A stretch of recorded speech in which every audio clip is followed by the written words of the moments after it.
ഒരു കൊടുങ്കാറ്റ് പോലെ വളർന്ന താരോദയത്തിൽ മങ്ങിപ്പോയ മറ്റ് താരങ്ങളുടെ കൂട്ടത്തിൽ സുകുമാരൻ, രാഘവൻ, സുധീർ ഒക്കെയുണ്ട്. ഒരുപക്ഷെ അദ്ദേഹം നേരത്തെ മരിച്ചില്ലായിരുന്നുവെങ്കിൽ മമ്മൂട്ടിയുടെയും മോഹൻലാലിന്റെയും താരോദയത്തിന് കാലതാമസം നേരിട്ടേനെ. മോഹൻലാലിന് ജയനോടൊപ്പം അഭിനയിക്കാൻ കഴിഞ്ഞിട്ടുണ്ട്. ഉദയായുടെ സഞ്ചാരി എന്ന ചിത്രത്തിൽ ഒരു വില്ലൻ കഥാപാത്രമായി അദ്ദേഹം അഭിനയിച്ചു. പ്രേം നസീറും ജയനും പ്രധാന വേഷത്തിൽ വന്ന ചിത്രമായിരുന്നു.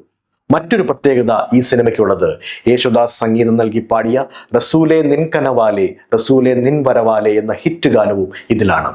ജയന്റെ മനസ്സിലെ സാഹസികതയോടുള്ള പ്രണയം തുടക്കത്തിൽ തന്നെ തിരിച്ചറിഞ്ഞ സംവിധായകർ ജയനു വേണ്ടി അതുവരെ ഉണ്ടായിരുന്ന മലയാള സിനിമയുടെ കഥാഗതിയെ പോലും തിരുത്തി എഴുതി. സിംഹത്തോടും കാട്ടാനയോടും ഏറ്റുമുട്ടാനോ, ക്രെയിനിൽ തൂങ്ങി ഉയരങ്ങളിലേക്ക് പൊങ്ങിപ്പോകാനോ, കൂട്ടൻ ഗ്ലാസ് ഡോറുകൾ തകർത്ത് മുന്നേറാനോ, വലിയ കെട്ടിടത്തിൽ നിന്ന് താഴേക്ക് ചാടാനോ ജയൻ ഒട്ടും ഭയമുണ്ടായിരുന്നില്ല.